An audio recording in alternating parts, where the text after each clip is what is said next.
And it's Gordy here from Gordy's Games, and we're back for some Digimon TCG content today. Today's not a deck profile, we asked for some gameplay. So I recently did a list for Machinedramon, and this is some of it in action. So don't forget, if you do like the content, don't forget to like, comment, subscribe, and hit that bell for notifications so you know when this content goes live for you. So I've hatched, gone into Upamon, into a Galsmon, so we are playing into the blue Flair here. They're not looking to have the most promising hand. I mean, normally we'd see a Blazing Men boost go down here, or straight for a Kiriha, or a greymon. That's a greymon.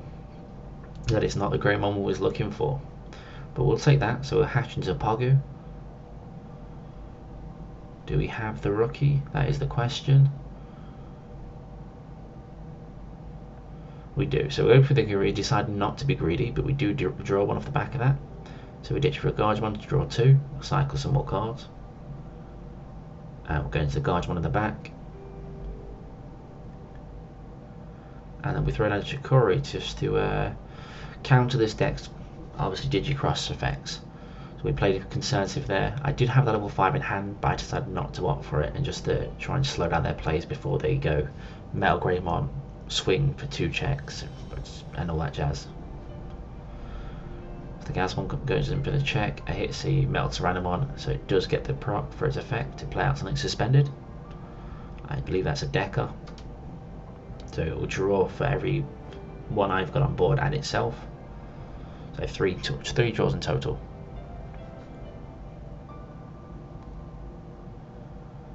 But the hand itself for the blue Flair player is not looking the most promising here. It's a bit of a rocky start. No Tamer, no Blazing Men boost really does put them in a bad situation.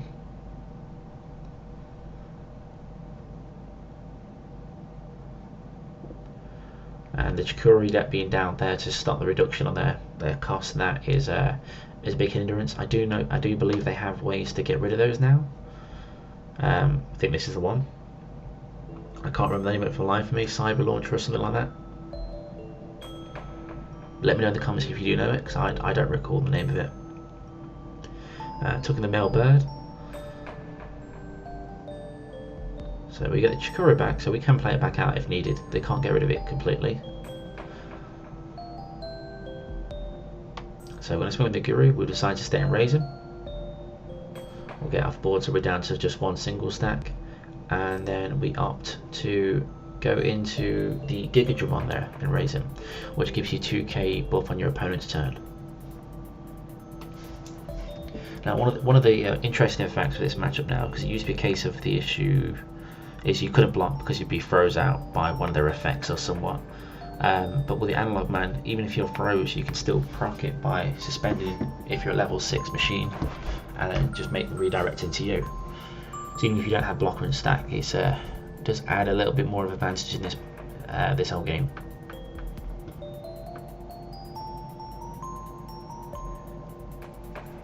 Nothing back in raising, they've hatched, so the hand is not fantastic clearly. I could have gone like full stack like previous turn, but I think conservative was definitely the way here. They've gone to Decker for the cost of 4. I think it was 4. So they're going to go ahead and swing.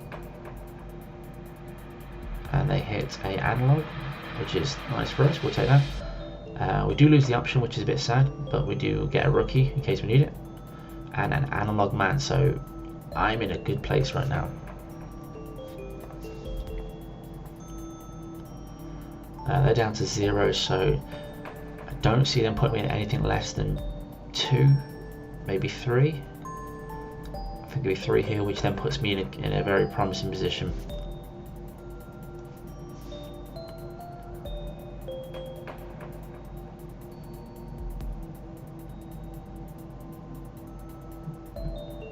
So they go ahead and swing, just get as much chip in there as they can. Hit the Rise Ludamon.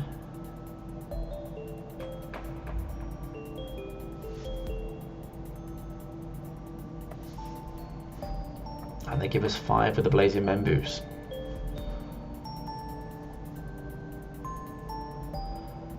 but not great hits. There's no Kirihara again, so it means I am going to be able to take out this stack if I've got the level 6 in hand, which I believe I do.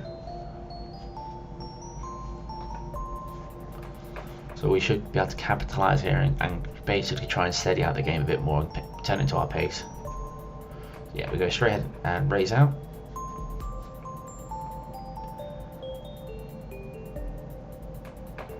Do we go machine first or was it Chaos Demon? Right, I want to say, so we pitch the analog man, the Angemon to trash.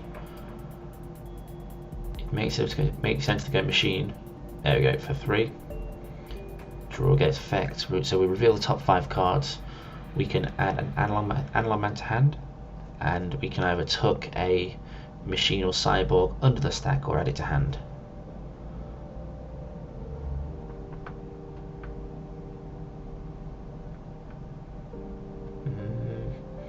Bit of a tough call there. I was like, do I add to the stack or just go for a new one? So I think I do take the machine here. Because if I take out this stack, even going into the machine to pass turn puts me in a strong position. Yeah, we consider the Digimon, but no, we're going to take the machine and trash the rest. And we're going to add it to hand because we don't want it in stack. Go into the Chaos Demon for 1. I want to stack under 3 things to de-digivolve down by 3.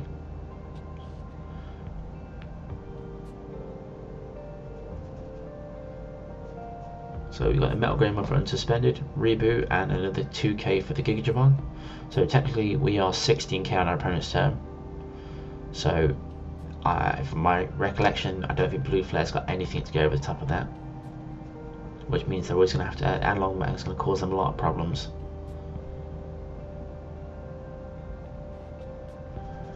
The only thing I have missed here, and I noticed it a couple of times afterwards, is I had the Guardian on a stack. I could have been triggering that to try and cycle more cards, which please remember to do. It's such great value, and especially if you're in a dominant position like this. I'm only checking one security at a time, but the board state as it is, there's not a great deal they can do apart from Saurai me a couple of times, see if they have it.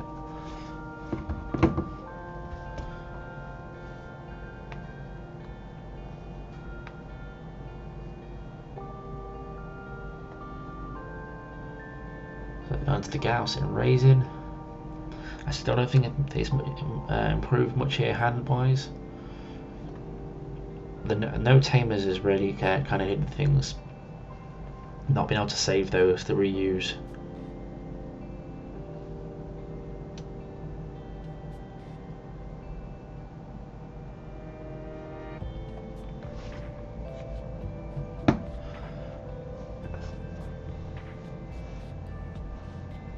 How do they play out this one? Go for the new tamer, which is basically like Analog Man but for Blue Flair, where they can tuck one under and gain a memory, draw a card. So we'll trigger on the Analog Man once, we'll trigger again twice. Once, twice, 3 times a lady. Let's stop with that. We're at 6 memory, so we're building a fresh stack again. We're going to swing into security, just a single check. It's their tamer, which they just paid for a second ago. But it does mean they're going to, even if I put them to 1, they can cycle back up to go to at least a minimum of 3, and the Blazing will put them at 5. So they have at least a minimum of 5 memory to work with.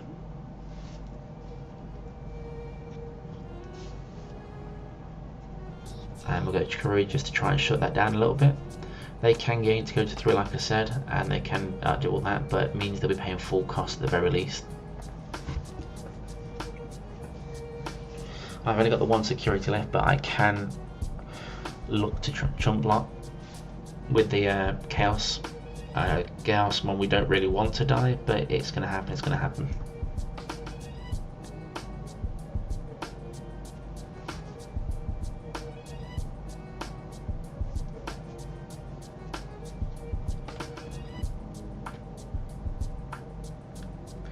Honestly, I think at this point I was waiting for a Saurai to come down.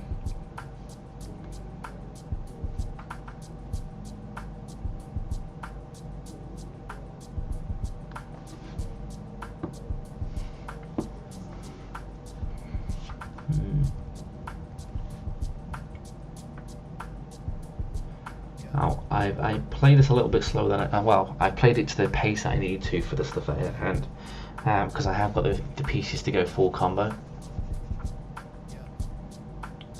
So we're triggering the Analog Man because I don't actually have blocker in stack, so I'm going to trigger that. And unlike I think it's Cherrymon on that, so I don't have to be suspended, it's just redirecting to me like the Black Wall Grey X. But you have to do it by triggering the Analog Man, so it means I've only got technically 2 blocks. So if they had any means to keep swinging and swinging and swinging, I would be in a bit of trouble.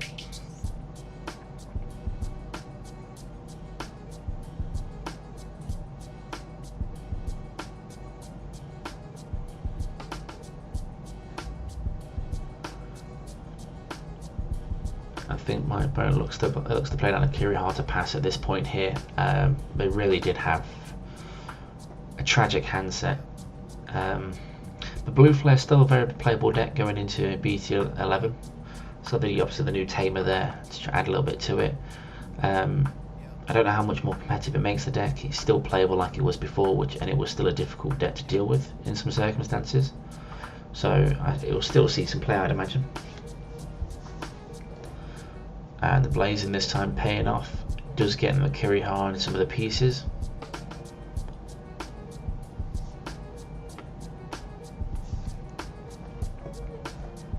Also does mean that if we do pass turn back to them, they are going to be going to, if they've got all the pieces, 5 each turn, which is not something you want to see on repeat, not with this deck.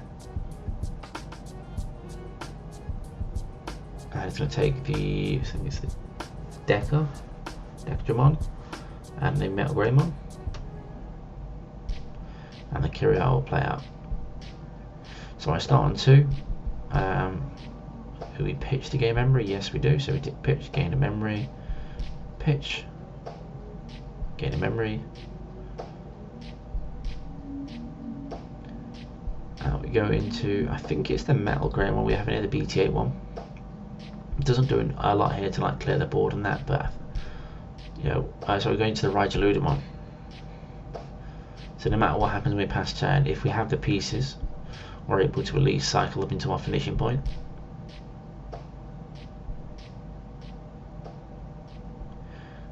Yeah, so I cleared out the pieces, so I'm just counting out the stack here. As you can see, it's basically, if we're going into that, I've got game. So I use the option. My opponent doesn't know what I've got here. I did this really for no reason, but I had the choice to swing if I needed to. I really didn't want to risk being hit by a Soul Lion messing up my stack. So we go into the Chaos, put them to 2. That effect, we will stack under 3 more. So we're definitely at the point whereas, you know, we are going to clear up their security now, going into the Ragnar. As you can see, it does get a little bit crazy when you start getting stacks like these and then you just go Ragnar for game. And there we have it. Ragnar, trash 3, delete the body, and then swing with Blitz. I think I had about 14-16 here. But there we have it. So that is a nice win there for Machinedramon. The tech pieces coming out. The Digimon being run as a 2 of. The card overall can be problematic to have in the deck because it's not a sideboard, but overall it does put in its work when you want to pass turnover those stronger plays. But if you did enjoy the match, don't forget to like, comment, subscribe. Tell me what you thought in the comments down below, and thanks for tuning up Gordo's Games.